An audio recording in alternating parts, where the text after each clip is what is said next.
Hello everybody! I am super excited to announce that next year I will be participating in WriteHive. WriteHive is an online writing convention designed to take all the fun of a physical convention while eliminating the barrier to entry. Basically, if you've got internet access, you can attend. It's that simple. There will be panels featuring tons of writers and authors. Some will be speaking over on YouTube, others will be on Twitch or Reddit.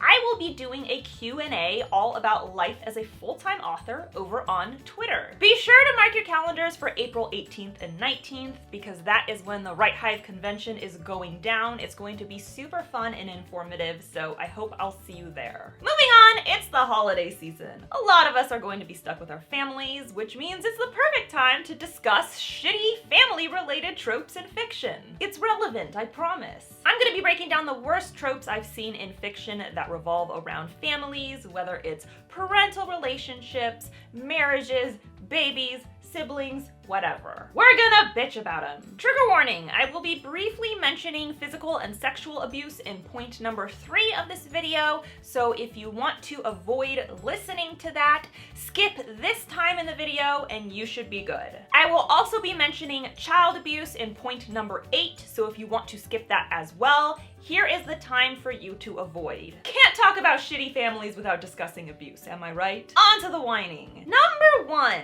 Where are the parents? This teenager is going on an epic adventure and their parents are okay with it? We don't know, because although they're alive and they exist, we haven't heard a single mention of them since the start of the book. I don't know about you guys, maybe you were off battling vampires at 16, but when I was 16, my parents required a phone call just to let them know that I got to my boyfriend's house safely. Maybe I'm too old and I just don't get it.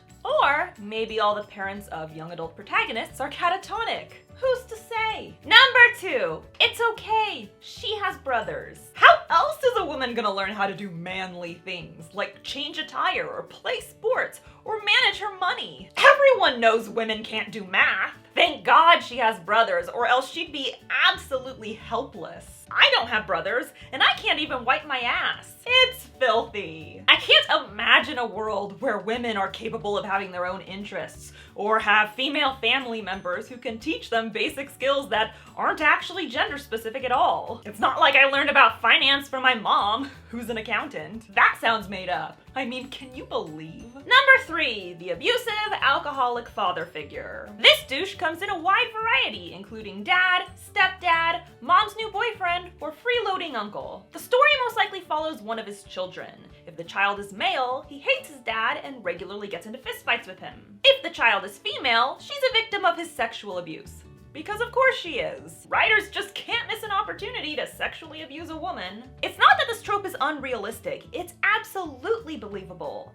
It's just that it's so damn common. I genuinely cannot think of the last contemporary novel I've read that didn't include some kind of alcoholic dad. There are other fathers in the world to write about, I promise you. Number 4, the long-lost twin. Unless a character was adopted, I find the whole secret family member you knew nothing about element to be kind of a reach. It feels a bit like a soap opera.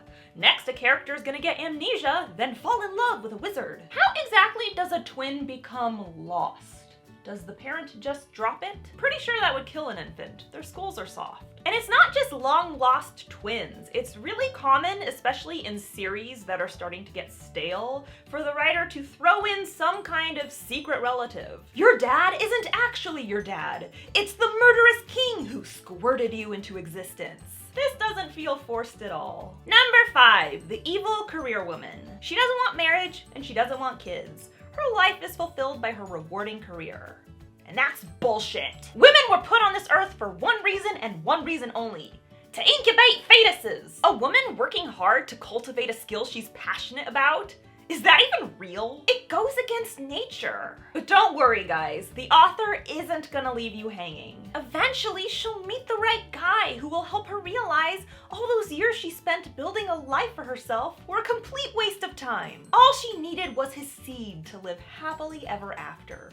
Just as Krog intended. Number 6, the clock is ticking. Now this woman is a reflection of real women because she is desperate for a husband, and more specifically, his semen. She needs to make a baby and she needs to do it now because the clock is ticking. I think it's great if you want to be a mom. I think knowing what you want out of life, whatever it is fantastic. It's just this particular trope is so overdone and always portrayed as the standard for womanhood. We got other priorities, I promise you. Plus, these women don't want to be wives and mothers.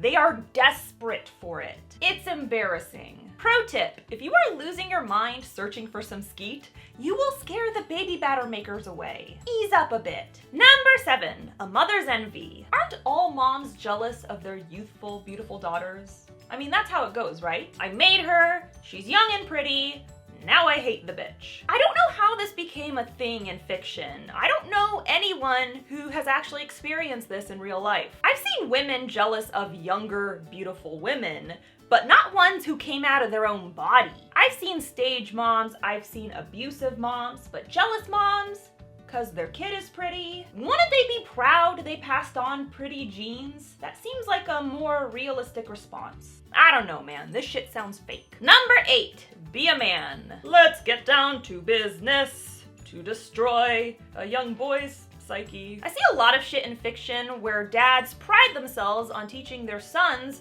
how to be a real man. Be hard, be firm, be in charge. I'm gonna teach you this by beating the shit out of you. Boys don't cry. Boys don't express emotion. They just bottle it all up inside until they explode in violent rage and end up on the news. I don't mind when this is depicted accurately, as in the boy grows up to be the serial killer he was destined to be, but it gives me pause when it's romanticized or treated like good parenting. If by teaching your son to be a man means turning his ego into a fragile, brittle shell of what it once was, then congratulations, you've nailed it. Number 9, the FixIt Baby. Because nothing fixes a toxic relationship like bringing a completely helpless third party into the mix. This trope is particularly prevalent in the romance genre, especially if it involves an oopsie baby. We had a one-night stand with zero protection, and you're a controlling asshole. But between your abs and the baby I don't want, I have a feeling we'll be together forever. Muscle definition and shitty diapers solve all problems. Statistically speaking, relationships tend to get weaker after a baby is introduced because, well, when you can't bathe or sleep and your genitals are literally falling apart, it's hard to feel appreciative toward the person who is directly responsible for the hellfire that your life has become. And number 10, all in the family. When the fuck did romanticizing incest become on trend? I'm not talking about fictional incest in general. Sometimes gross shit is relevant to a story. I'm talking about legit shipping twins with one another, or siblings. I've even seen an actual romance between a father and daughter. What? Who's writing these stories? Mountain people? Are they being produced through Deliverance Publishing? Maybe The Hills Have Eyes books? And who are the people consuming these stories so prolifically that it has become an actual trend? My brain is bleeding, and I don't want to be on this planet anymore. So that's all I got for you today. For those of you who find family time throughout the holidays to be an absolute nightmare, just remember this video. Let these tropes serve as proof that shit could be a whole lot worse. At least you're not fucking your brother.